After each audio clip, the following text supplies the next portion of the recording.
दोस्तों इससे पहले मैंने आपको सहारा इंडिया रिफंड के लिए फर्स्ट टाइम कैसे अप्लाई करना है इसका मैंने आपको डिटेल प्रोसेस दिखाया था। अगर आपने इस वीडियो को अभी तक नहीं देखा है तो इस वीडियो का लिंक आपको ऊपर आई बटन में या इस वीडियो के डिस्क्रिप्शन में मिल जाएगा। आज की इस वीडियो में आपको बताऊंगा कि सहारा इंडिया रिफंड के लिए रीसबमिशन कैसे करना है।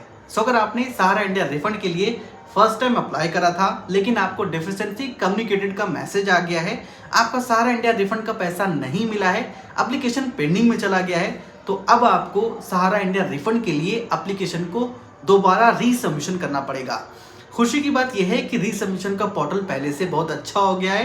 पहले रीसबमिशन का पोर्टल काम नहीं करता था, बहुत तरह का एरर आता था, प्रॉब्लम आता था, किसी को फॉर्म सबमिट नहीं हो रहा है तो किसी का वहां पर एरर आ रहा है। तो अब ये सारा प्रॉब्लम ठीक हो गया है। लोगों को रीसबमिशन के बाद सहारा इंडिया रिफंड का पैसा मिलना शुरू भी हो गया है। आपको सहारा इंडिया रिफंड का पैसा कोई भी मिला है या नहीं, नीचे आप कमेंट करके बता सकते हैं ताकि दूसरों को पता चल सके। चलिए हम सीख लेते हैं कि सहारा इंडिया रिफंड का पैसा लेने के लिए यहाँ पर रीसबमिशन कैसे करना है। आपको सहारा रिफंड के रीसबमिशन के पोर्टल पे आना है। इस पोर्टल का डायरेक्ट लिंक आपको वीडियो के डिस्क्रिप्शन में मिल जाएगा। तो सहारा रिफंड के लिए रीसबमिशन फॉर्म अप्लाई करने से पहले आपको दो काम जरूर करना है। सबसे पहला आपको अपना क्लेम रिक्वेस्ट नंबर निकालना है, जिसे क्लेम एक्नॉलेजमेंट नंबर भी कहते हैं, क्योंकि अगर आप इसे कट करेंगे और यहाँ पर आप रीसबमिशन लॉगिन पर क्लिक करेंगे तो सबसे पहले यहाँ पर आपसे CRA नंबर यानी कि क्लेम रिक्वेस्ट नंबर मांगा जाता है, तो इसे आपको निकालना होगा। दूसरा आपको ये चेक करना है कि आपका डेफिशिएंसी मैसेज क्या आया था, क्योंकि उसी के अकॉर्डिंग यहाँ पर आपको रीसबमिशन फॉर्म भरना होता है। तो क्लेम एक्नॉलेजमेंट नंबर निकालने के लिए या CRA नंबर निकालने के लिए आपको सहारा रिफंड के पुराने वाले पोर्टल पे आना है। ये देखिए यहाँ पे पुराने वाले पोर्टल का लिंक दिया हुआ है, इस पर आप क्लिक करेंगे। वैसे इसका भी लिंक आपको वीडियो के डिस्क्रिप्शन में मिल जाएगा। इसे यहाँ से आप कट करेंगे। यहाँ पर आपको डिपॉजिटर लॉगिन पर क्लिक करना है। फिर यहाँ पर आप अपने आधार कार्ड का लास्ट 4 डिजिट एंटर करेंगे। जो आपके आधार कार्ड से मोबाइल नंबर लिंक है उसे यहाँ पर आपको एंटर करना है। फिर इस कैप्चा कोड को देकर गेट OTP पर क्लिक करना है। फिर आपके आधार कार्ड से लिंक मोबाइल नंबर पर OTP जाएगा। यहाँ पर आप OTP एंटर करेंगे, फिर वेरीफाई OTP पर क्लिक करेंगे। लॉगिन करते ही आपके सामने सहारा रिफंड के पुराने वाले एप्लीकेशन का कंप्लीट डिटेल आ जाएगा। यहाँ पर आपको क्लेम एक्नॉलेजमेंट नंबर दिख रहा है, यही आपका CRA नंबर यानी कि क्लेम रिक्वेस्ट नंबर है। इसे आपको कॉपी करके अपने पास रख लेना है। यहाँ पर आप डिपॉजिट अमाउंट भी चेक कर सकते हैं। यहाँ पर आपको डेफिशिएंसी मैसेज को चेक करना है कि आखिर किस कारण से सहारा रिफंड का पैसा फर्स्ट टाइम अप्लाई करने के बाद आपको नहीं मिल पाया। इसे यहाँ पर आप चेक करेंगे। यहाँ पर आपको इंग्लिश में लिखा हुआ दिख रहा होगा। अगर आप इसे हिंदी में कन्वर्ट करना चाहते हैं तो ऊपर आपको यहाँ पर हिंदी पर क्लिक करना है, ये हिंदी में कन्वर्ट हो जाएगा। यहाँ पर आप जैसा कि देख सकते हैं यहाँ पर 2 कमी का कारण बताया गया है। इसे आपको पढ़ना है और इसे आपको ध्यान में रखना है। तो हमें कमी का कारण पता चल गया है और हमें क्लेम एक्नॉलेजमेंट नंबर यानी कि CRA नंबर भी मिल गया है। बस आपको इस CRA नंबर को कॉपी करना है और आपको रीसबमिशन के पोर्टल पे आना है। रीसबमिशन के पोर्टल पे यहाँ पर आपको रीसबमिशन लॉगिन का ऑप्शन दिखेगा, इस पर आप क्लिक करेंगे। यहाँ पर आपको उसी CRA नंबर यानी कि उसी क्लेम एक्नॉलेजमेंट नंबर को कॉपी पेस्ट करना है जिसे अभी आपने कॉपी करा था। फिर इस कैप्चा कोड को नीचे देकर वैलिडेट पर क्लिक करेंगे। फिर से आपके आधार कार्ड से लिंक मोबाइल नंबर पर OTP जाएगा, यहाँ पर OTP एंटर करेंगे, फिर वेरीफाई OTP पर क्लिक करेंगे। आपको सहारा रिफंड के रीसबमिशन के फॉर्म को 5 स्टेप में कंप्लीट करना है। यहाँ पर इसके टर्म्स एंड कंडीशन आएंगे, इसे आप रीड करके नीचे एक्सेप्ट पर क्लिक करेंगे, फिर नेक्स्ट पर क्लिक करेंगे। फिर आपका डिटेल्स आपके आधार कार्ड से फेच होकर आ जाएगा। यहाँ पर आपके आधार कार्ड का नाम, date of birth, father name, address और फोटो आ जाएगा। यहाँ पर डिटेल्स को एक बार वेरीफाई करेंगे। आप चाहें तो यहाँ पर अपना ईमेल ID भी दे सकते हैं, वैसे ये ऑप्शनल है, आप चाहें तो इसे छोड़ भी सकते हैं। नीचे आधार सीडेड बैंक में आएंगे, यहाँ पर आपको थोड़ा ध्यान देना है। यहाँ पर आपको उस बैंक का नाम लिखा हुआ दिखेगा जिस बैंक में आपका खाता है और आपका वो खाता आपके आधार कार्ड से लिंक है। यहाँ पर जो सहारा रिफंड का पैसा ट्रांसफ़र किया जाता है वो आपके आधार कार्ड से लिंक बैंक अकाउंट में ही ट्रांसफ़र डायरेक्ट किया जाता है। तो यहाँ पर आपको ये चेक करना है कि आपका खाता इस बैंक में है या नहीं। अगर आपके बैंक का नाम यहाँ पर नहीं आता है तो नीचे आपको गेट बैंक नेम पर क्लिक करना है। यहाँ पर वो बैंक का नाम अपडेट हो जाएगा जो आपके आधार कार्ड से लिंक है। ये सब चेक करने के बाद नीचे आपको नेक्स्ट पर क्लिक करना है। अब ये तीसरा स्टेप बहुत ही इंपॉर्टेंट है। इस तीसरे स्टेप में आप अपने सहारा रिफंड के एप्लीकेशन में जो डिफिशिएंसी आया है उस डिफिशिएंसी के प्रॉब्लम को ठीक करेंगे। यहाँ पर आपका टोटल अमाउंट लिखा होगा जो आपने सहारा इंडिया में जमा करा था, इसी का आपको रिफंड लेना है। तो जैसे कि जिस बंदे का मैं यहाँ पर सहारा रिफंड के लिए रीसबमिशन अप्लाई कर रहा हूँ, उसने सहारा इंडिया में सिर्फ एक ही बार पैसा जमा करा था, उसके पास सहारा इंडिया का सिर्फ एक ही बॉन्ड था।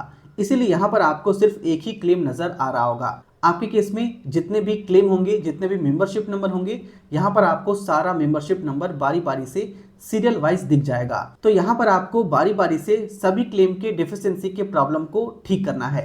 इसके लिए आपको क्लेम के सामने यहाँ पर आना है, एक्शन के नीचे आएंगे, आपको पेंसिल का एक बटन मिलेगा, इस पर आप क्लिक करेंगे, फिर आपके सामने अपडेट क्लेम डिटेल्स का पेज आ जाएगा। यहाँ पर आप अपने क्लेम के डिटेल को अपडेट करेंगे, करेक्शन करेंगे, सुधार करेंगे, एडिट करेंगे। जैसे कि अगर आपको ऐसा लगता है कि आपने यहाँ पर सोसाइटी नेम गलत सेलेक्ट कर लिया था, तो इस पर क्लिक करके आप सोसाइटी नेम को यहाँ पर चेंज करेंगे। फिर यहाँ पर आप अपने मेंबरशिप नंबर को चेक कर सकते हैं, अगर वो गलत नजर आता है तो इसे आप यहाँ से चेंज करेंगे। इसी तरह से यहाँ पर आप अपने रिसिप्ट नंबर को चेक करेंगे, अगर ये भी गलत है तो इसे भी आप यहाँ पर चेंज या अपडेट करेंगे। देखिए मुझे यहाँ पर एक वार्निंग दिया जा रहा है, Aadhaar name and society account name does not match, kindly ensure to agree below declaration to proceed further. यहाँ पर मुझे ये बताया जा रहा है कि आधार कार्ड का नाम और सोसाइटी में दिया गया नाम दोनों आपस में मैच नहीं कर रहा है, तो आगे प्रोसीड करने के लिए आपको नीचे अपना डिक्लेरेशन देना होगा। तो हमें इस डिक्लेरेशन को यहाँ पर चेक करना है। चेक करते ही यहाँ पर सारा ऑप्शन खुल गया है। आप चाहें तो अब यहाँ पर अपने सर्टिफिकेट या पासबुक नंबर को भी चेंज कर सकते हैं, अपने अकाउंट ओपनिंग डेट को भी चेंज कर सकते हैं, मैच्योरिटी डेट, और यहाँ पर डिपॉजिट या कंट्रीब्यूशन अमाउंट को भी चेंज या अपडेट कर सकते हैं। तो यहाँ पर आपको बहुत ही ध्यान से और बारीकी से डिटेल को चेक करना है। अगर यहाँ पर कोई भी डिटेल गलत नजर आता है तो उसे आपको अपने बॉन्ड पेपर से देखकर ध्यान से चेक करना है, अपडेट करना है। नीचे आपसे पूछा जा रहा है कि आपने सहारा इंडिया से कभी कोई लोन लिया है या नहीं। अगर लोन लिया है तो इसे आपको चेक करना है, यहाँ पर लोन का डिटेल देना है। अगर लोन नहीं लिया है तो बस आप इसे अनचेक ही रहने देंगे। फिर नीचे आपसे पूछा जा रहा है कि आपको सहारा इंडिया की तरफ से कोई भी पेमेंट रिसीव हुआ है या नहीं। अगर रिसीव हुआ है तो यहाँ पर आप इसे चेक करेंगे, यहाँ पर आप उस पेमेंट को लिखेंगे। अगर कोई भी पेमेंट आपको सहारा इंडिया की तरफ से नहीं मिला है तो इसे आपको अनचेक रहने देना है। फिर नीचे आपको अपने डिपॉजिट सर्टिफिकेट या पासबुक को अपलोड करना है। ध्यान रखें कि यहाँ पर आप अपने बॉन्ड पेपर को बिल्कुल क्लियर अपलोड करेंगे। आप चाहें तो PNG, JPG या PDF में अपलोड कर सकते हैं, और आपका डॉक्यूमेंट 1 MB से ज़्यादा नहीं होना चाहिए। इस बात का ध्यान रखें, अगर आप यहाँ पर सहारा इंडिया का पासबुक अपलोड कर रहे हैं तो आपको सहारा इंडिया के पासबुक के फर्स्ट पेज को और लास्ट पेज को स्कैन करके दोनों आपस में मर्ज करके उसे यहाँ पर आपको चूज फाइल पर क्लिक करके अपलोड करना है। इस पर आप क्लिक करेंगे और जहां पर आपने डॉक्यूमेंट को सेव करके रखा है, जहां पर आपने सहारा इंडिया के बॉन्ड पेपर को या पासबुक को स्कैन करके रखा है, उसे आप यहां पर सिलेक्ट करेंगे। तो देखिए हमने यहां पर क्लेम डिटेल को अपडेट और करेक्शन कर दिया है और यहां पर हमने बॉन्ड पेपर को अपलोड भी कर दिया है। इसी तरह से आपको भी करना है और नीचे आपको रिव्यू एंड रीसबमिट पर क्लिक करना है। तो यहाँ पर हमने एक क्लेम के डेफिशिएंसी के प्रॉब्लम को ठीक कर दिया है। यहाँ पर स्टेटस में आप अपडेटेड का स्टेटस देख सकते हैं। इसी तरह से यहाँ पर आपके जितने भी क्लेम हैं सबको आपको इसी तरह से एक्शन के नीचे इस पेंसिल के आइकन पर क्लिक करके उसे अपडेट और करेक्शन करना है, और नीचे आपको अपलोड डॉक्यूमेंट का ऑप्शन दिखेगा, इस पर आपको क्लिक करना है। तो अब हमें यहाँ पर डॉक्यूमेंट अपलोड करना है। यहाँ पर आप देख सकते हैं लिखा हुआ है Aadhaar name mismatch with society record. आपका नाम सोसाइटी रिकॉर्ड से मैच नहीं कर रहा है। इसके लिए यहाँ पर आपको 2 डॉक्यूमेंट अपलोड करना होगा, एक ID प्रूफ, दूसरा एफिडेविट। ID प्रूफ में आप चाहें तो इनमें से कोई भी एक डॉक्यूमेंट अपलोड कर सकते हैं, जैसे कि passport, PAN card, bank passbook, driving licence, voter card, NREGA job card, government PSU employee photo ID card या कास्ट सर्टिफिकेट अपलोड कर सकते हैं। तो इसमें से आपको कोई भी एक डॉक्यूमेंट सेलेक्ट करना है और उसे यहाँ पर आपको अपलोड करना है। तो ID प्रूफ अपलोड करने से पहले यहाँ पर आपको एक और काम करना है, वो है एफिडेविट। यहाँ पर आपको एक एफिडेविट भी अपलोड करना होगा। तो यहाँ पर आपको डाउनलोड ब्लैंक एफिडेविट फॉर्म का एक ऑप्शन मिलेगा, इस पर आप क्लिक करेंगे। आप चाहें तो एफिडेविट फॉर्म को इंग्लिश में या हिंदी में डाउनलोड कर सकते हैं। तो चलिए हम इंग्लिश में डाउनलोड कर लेते हैं। ये देखिए इंग्लिश में डाउनलोड हो चुका है। चलिए हम हिंदी में भी डाउनलोड कर लेते हैं आपको दिखाने के लिए। तो ये है ब्लैंक एफिडेविट फॉर्म, इसे हिंदी में शपथ पत्र भी कहा जाता है। इस ब्लैंक एफिडेविट फॉर्म का डायरेक्ट डाउनलोड लिंक आपको वीडियो के डिस्क्रिप्शन में मिल जाएगा। आप चाहें तो इसे डायरेक्ट डाउनलोड करके इसे पहले ही आप तैयार करके रख सकते हैं। आपको इस एफिडेविट फॉर्म को प्रिंट आउट करके पहले बाहर निकाल लेना है, उसके बाद इसे आपको पेन से भरना है। सबसे पहले यहाँ पर आपको अपना एक रिसेंट पासपोर्ट साइज फोटो चिपकाना है, वो कलर में होना चाहिए, और यहाँ पर आपको अपना वही नाम लिखना है जैसा नाम आधार कार्ड पर लिखा हुआ है। फिर यहाँ पर आप फादर नेम लिखेंगे, यहाँ पर आपको डेट ऑफ बर्थ देना है, यहाँ पर आप वो एड्रेस लिखेंगे जैसा एड्रेस आपके आधार कार्ड पर लिखा है। सेम इसी एड्रेस को यहाँ पर आपको दोबारा लिखना है। यहाँ पर आपको वो नाम लिखना है जो नाम आपके आधार कार्ड पर लिखा है। फिर यहाँ पर आपको उन सोसाइटी का नाम लिखना है जिस सोसाइटी में आपने पैसा जमा करा था, जिस सोसाइटी में आपने पैसा डिपॉजिट करा था, और उसके सामने आपको उसका मेंबरशिप नंबर लिखना है। ठीक है, फिर 4 नंबर में आएंगे, यहाँ पर आपको वो नाम लिखना है जैसा नाम आपके सहारा इंडिया के बॉन्ड पेपर पर या पासबुक पर लिखा हुआ है। ठीक है, सेम उसी स्पेलिंग के साथ यहाँ पर आपको पेन से लिखना है। फिर नीचे आएंगे, यहाँ पर आपको सिग्नेचर करना है। यहाँ पर एप्लीकेंट का सिग्नेचर रहेगा जिसके नाम से सहारा इंडिया में खाता था। उसके बाद यहाँ पर दोबारा सिग्नेचर रहेगा, 2 सिग्नेचर यहाँ पे करना है। फिर यहाँ पर अपने गांव या शहर का नाम लिखेंगे, फिर आज का डेट देंगे। फिर नीचे आएंगे, इस वाले सेक्शन को आपको खुद से नहीं भरना है, इसे आपको नोटरी से भरवाना है।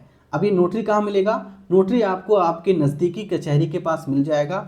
वो आपसे 50 से 100 रुपये लेगा और आपका ये काम कर देगा। आप चाहें तो इस वाले काम को किसी भी वकील से भी करवा सकते हैं। यहाँ पर नोटरी अपना मुहर मारेगा, अपना सिग्नेचर करेगा, अपना नाम लिखेगा, अपना रजिस्ट्रेशन आईडी देगा, अपना एड्रेस देगा। इतना करने के बाद आपका ये एफिडेविट फॉर्म रेडी हो जाएगा। इसे आपको स्कैन करके अपने मोबाइल या कंप्यूटर में सेव करके रख लेना है और उसे यहाँ पर आपको अपलोड करना है। तो देखिए, मैंने एफिडेविट फॉर्म रेडी कर लिया है और इसे मैंने स्कैन करके कंप्यूटर में सेव भी कर लिया है। इसी तरह से आपको एफिडेविट फॉर्म को रेडी कर लेना है। नीचे आप देख सकते हैं मैंने नोटरी से मुहर भी लगवा लिया है और मैंने एक आईडी प्रूफ को भी स्कैन करके कंप्यूटर में सेव कर लिया है। अब हमें यहाँ पर इन दोनों डॉक्यूमेंट को अपलोड करना है। इसके लिए आपको फिर से अपलोड वाले पेज पर आना है। अगर आपका ये पेज लॉग आउट हो गया था तो आप फिर से यहाँ पर लॉग इन करेंगे और इस वाले पेज पर आएंगे। तो सबसे पहले हमें यहाँ पर आईडी प्रूफ को अपलोड करना है। यहाँ पर हम आईडी डॉक्यूमेंट को सिलेक्ट करेंगे। तो मैं यहाँ पर पासपोर्ट का फोटोकॉपी अपलोड करने वाला हूँ, तो हम इसे सिलेक्ट करेंगे।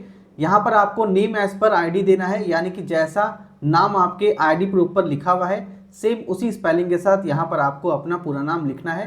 फिर यहाँ पर आईडी नंबर देना है। यहाँ पर अगर आपने पैन कार्ड सेलेक्ट करा है तो यहाँ पर पैन कार्ड नंबर देंगे, पासपोर्ट सेलेक्ट करा है तो यहाँ पर आपको पासपोर्ट नंबर देना है। फिर यहाँ पर आपको उस आईडी प्रूफ को अपलोड करना है। ध्यान रखें कि आपका आईडी प्रूफ 1 MB से ज़्यादा नहीं होना चाहिए। यहाँ पर चूज फाइल पर क्लिक करेंगे, आईडी प्रूफ को सिलेक्ट करेंगे, ओपन पर क्लिक करेंगे, फिर इस अपलोड वाले बटन पर क्लिक करेंगे। फाइल अपलोडेड सक्सेसफुली, ओके पर क्लिक करेंगे। इसी तरह से यहाँ पर आप एफिडेविट फॉर्म को अपलोड करेंगे। चूज फाइल पर क्लिक करेंगे, एफिडेविट को सेलेक्ट करेंगे, ओपन पर क्लिक करेंगे, फिर इस अपलोड वाले आइकन पर क्लिक करेंगे। आप चाहें तो इस पर क्लिक करके अपनी अपलोडेड फाइल को चेक भी कर सकते हैं कि आपका अपलोड हुआ फाइल कौन सा अपलोड हुआ है। आईडी प्रूफ और एफिडेविट अपलोड करने के बाद नीचे आप नेक्स्ट पर क्लिक करेंगे। फिर यहाँ पर आपको कंफर्मेशन देना है। यस पर क्लिक करने से पहले एक बार आपको ये चेक कर लेना है कि यहाँ पर आपने सारा डिटेल सही दिया है या नहीं। उसके बाद आप यस पर क्लिक करेंगे। अब यहाँ पर आपको रीसबमिशन क्लेम रिक्वेस्ट फॉर्म को जनरेट करना है और उस पर अपना एक पासपोर्ट साइज फोटो चिपका कर उस पर सिग्नेचर करना है। फिर उसे स्कैन करके यहाँ पर आपको अपलोड करना है। तो चलिए हम जनरेट रीसबमिशन क्लेम रिक्वेस्ट फॉर्म पर क्लिक करते हैं। ये देखिए एक पीडीएफ डाउनलोड हो चुका है। चलिए हम इसे ओपन करते हैं। ये रहा आपका एप्लीकेशन रीसबमिशन फॉर्म। इसका आपको सबसे पहले प्रिंट आउट करके बाहर निकालना है और सबसे पहले यहाँ पर आपको अपना एक रंगीन फोटो चिपकाना है और इस फोटो पर आपको क्रॉस सिग्नेचर करना है। सिग्नेचर ऐसा करना है कि आधा सिग्नेचर नीचे आना चाहिए और आधा सिग्नेचर फोटो पर आना चाहिए। यहाँ पर आपका सारा डिटेल पहले से लिखा होगा, इसमें आपको कुछ नहीं करना है। नीचे आना है, यहाँ पर भी आपको कुछ नहीं करना है, बस यहाँ पर आपको अपना सिग्नेचर करना है, यानी कि जिसके नाम से खाता था उनका यहाँ पर सिग्नेचर करेंगे। प्लेस में अपने गांव या शहर का नाम देंगे। उसके बाद दोबारा इसे स्कैन करके यहाँ पर आप अपलोड करेंगे। तो देखिए हमने यहाँ पर एप्लीकेशन रीसबमिशन फॉर्म भी रेडी कर लिया है। यहाँ पर फोटो चिपकाकर सिग्नेचर ले लिया है और नीचे भी हमने सिग्नेचर ले लिया है। तो इसी तरह से आपको एप्लीकेशन रीसबमिशन फॉर्म को रेडी कर लेना है, स्कैन करके कंप्यूटर में सेव कर लेना है और इसे आपको अपलोड करना है। तो अपलोड करने के लिए फिर से आपको जनरेट रीसबमिशन फॉर्म के पेज पर आना है और यहाँ पर आपको चूज फाइल पर क्लिक करना है। फिर अपने रीसबमिशन फॉर्म को सिलेक्ट करेंगे, फिर ओपन पर क्लिक करेंगे, फिर यहाँ पर अपलोड के बटन पर क्लिक करेंगे। यहाँ पर आपको वार्निंग दिया जा रहा है, अगर आप यहाँ पर ओके प्रोसीड पर क्लिक करते हैं तो आप अपने एप्लीकेशन फॉर्म में कोई भी चेंजेस, कोई भी बदलाव नहीं कर पाएंगे। तो ओके प्रोसीड पर क्लिक करने से पहले आपको ये मेक श्योर कर लेना है कि यहाँ पर आपने डिटेल बिल्कुल सही दिया है। फिर आप ओके प्रोसीड पर क्लिक करेंगे। एप्लीकेशन रीसबमिटेड सक्सेसफुली का मैसेज आएगा, ओके पर क्लिक करेंगे। आपका सहारा रिफंड के लिए एप्लीकेशन रीसबमिशन सक्सेसफुली हो चुका है। आपके रजिस्टर्ड मोबाइल नंबर पर एसएमएस के द्वारा आपको कंफर्मेशन भी मिल जाएगा।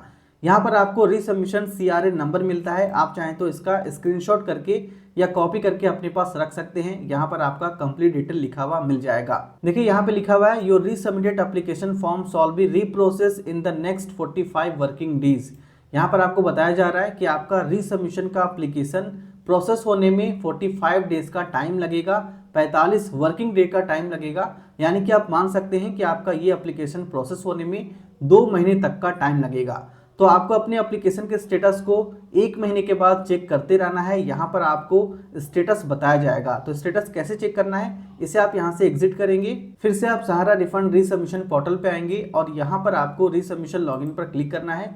उसी तरह से यहाँ पर आप अपना क्लेम रिक्वेस्ट नंबर देकर लॉगिन करेंगे, कैप्चा कोड कर देकर वैलिडेट पर क्लिक करेंगे। आपके आधार कार्ड से लिंक मोबाइल नंबर पर ओटीपी जाएगा, यहाँ पर ओटीपी देकर वेरीफाई ओटीपी पर क्लिक करेंगे। लॉगिन करते ही आपके सामने इस तरह का पेज आएगा। यहाँ पर आपका CRN नंबर होगा, मोबाइल नंबर होगा, आपको पोर्टल से अब तक कितना पैसा मिल चुका है वो यहाँ पर आपको लिखा हुआ दिख जाएगा। तो अभी हमने एप्लीकेशन को सबमिट करा है, इसलिए यहाँ पर 0 रुपीज़ आ रहा है। यहाँ पर प्रोसेस क्लेम या टोटल प्रोसेस क्लेम में आप देख सकते हैं कि अब तक आपको सहारा रिफंड से कितना पैसा मिला है। तो इसे आपको 1 महीने के बाद दोबारा अपने एप्लीकेशन को स्टेटस चेक करना है। स्टेटस में यहाँ पर आपको बताया जाएगा कि आपका एप्लीकेशन प्रोसेस हो चुका है और आपका पैसा आपके आधार कार्ड से लिंक बैंक अकाउंट में ट्रांसफर कर दिया गया है। इतना करने के बाद आपको कुछ नहीं करना है, बस आपको रीसबमिशन के स्टेटस को चेक करते रहना है।